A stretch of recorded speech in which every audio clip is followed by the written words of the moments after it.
Hello friends.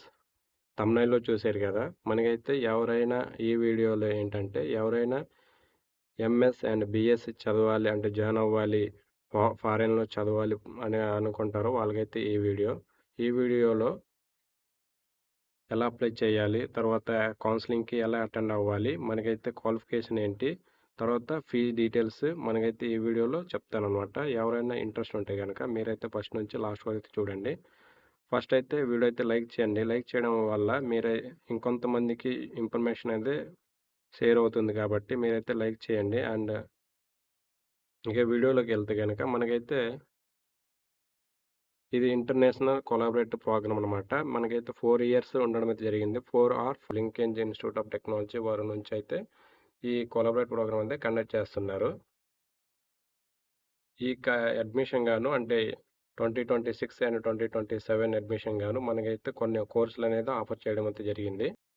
కొన్ని కోర్సులు అయితే ఇవ్వడం జరిగింది. కొన్ని అంటే సీఎస్‌సి అండ్ ఈసీఈ ఈ 2 కోర్సులు గాని ఎవరైనా ఎంఎస్ అండ్ బీఎస్ ఇక్కడైతే మనకైతే లిమిటెడ్ సీట్లు అయితే ఉండడం జరిగింది. International collaborative programme computer science వచ్చేసరికి 20 సీట్ అయితే మనకైతే ఇవ్వడం అయితే జరిగింది. అంటే 20 సీట్లు అయితే ఉండడం అయితే జరిగిందనమాట.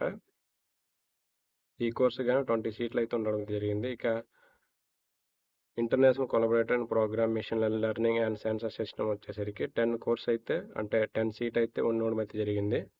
10 సీట్ అయితే ఈసీఈ నుంచి 10 సీట్. ఎలిజిబిలిటీ క్రైటీరియా చూస్తే గనక మీరైతే 10+2 అంటే ఇంటర్మీడియట్ పాస్ అయ్యి ఉండాలన్నమాట. I mean AP board and CBSE A board అయినా పాస్ అయ్యి ఉండాలి. ఫిజిక్స్ అండ్ కెమిస్ట్రీ అది ఎంపీసీ వాళ్ళైతే ఉండాలన్నమాట. ఇది 60% మార్క్స్ అయితే మీరు ఇంటర్మీడియట్‌లో 60% ఉంటే సరిపోద్ది. ఇంకా సెలక్షన్ కేటగిరీ చూస్తే గనక ఎవరైనా AP EAMCET and TG set and JEE mains ఎవరైతే రాశారో వాళ్ళకైతే 50% సీట్ అనేది ఫిల్ చేస్తారు. ఇది ఆంధ్రప్రదేశ్ అండ్ తెలంగాణ వాళ్ళకైతే అప్లికబుల్ అంటే ఎవరైనా అప్లై చేసుకోవచ్చు. ఇక ట్యూషన్ ఫీ చూస్తే గనక మీరైతే అంటే ఇది 4 ఇయర్స్ కోర్సు.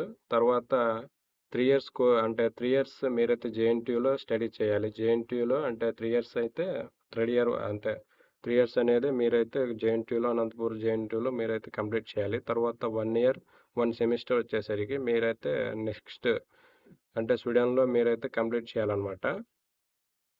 ఇక ట్యూషన్ ఫీ చూస్తే గనక మీరైతే ఇక్కడైతే చూసుకోవచ్చు. ఇక్కడ 1,50,000 అయితే ఇయర్లీ ట్యూషన్ ఫీ అనేది కట్టాలి మన జేఎన్‌టీయూ అనంతపూర్‌లో.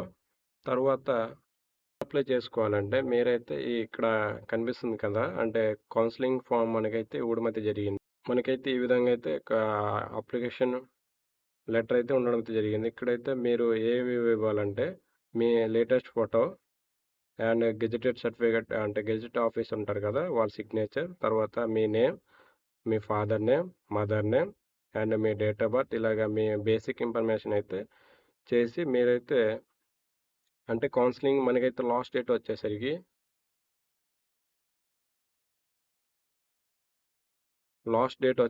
అంటే బిఫోర్ 24 మనకైతే అంటే బిఫోర్ 5 PM ముందు అంటే 23rd మీకైతే లాస్ట్ డేట్ అయితే ఉండడం జరిగింది. ఇక ఫీ ప్రాసెసింగ్ ఫీ పే చేసి మీరైతే 1,500 అయితే ప్రాసెసింగ్ ఫీ ఉండడం అయితే జరిగింది. ఇక పే చేసి మీరైతే ఇండియన్ పోస్ట్ ద్వారా అయితే అప్లికేషన్ అనేది పెట్టుకోవాలి. ఇక ఏ సర్టిఫికేట్ అడిగారంటే సెకండ్ ఇయర్ అంటే 10th certificate and inter certificate, తర్వాత JEE mains, AP EAMCET rank card. ఇక కౌన్సిలింగ్ డేట్ వచ్చేసరికి 27th మనకైతే 27th ఆగస్టు మనకైతే కండక్ట్ చేస్తారు. ఇంకెవరైనా జాయిన్ అవుదాం అనుకుంటారో వాళ్ళకైతే ఇక్కడైతే మనకి కొన్ని నెంబర్స్ అయితే ఇవ్వడం జరిగింది.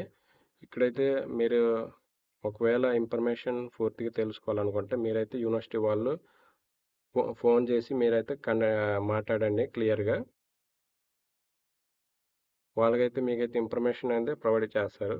సో, ఇంట్రెస్ట్ ఉంటే గనక మీరు కాల్ చేసి వాళ్ళని అడగండి. అండ్ మరిన్ని ఇన్ఫర్మేషన్ కోసం నా ఛానల్‌ని సబ్స్క్రైబ్ చేయండి.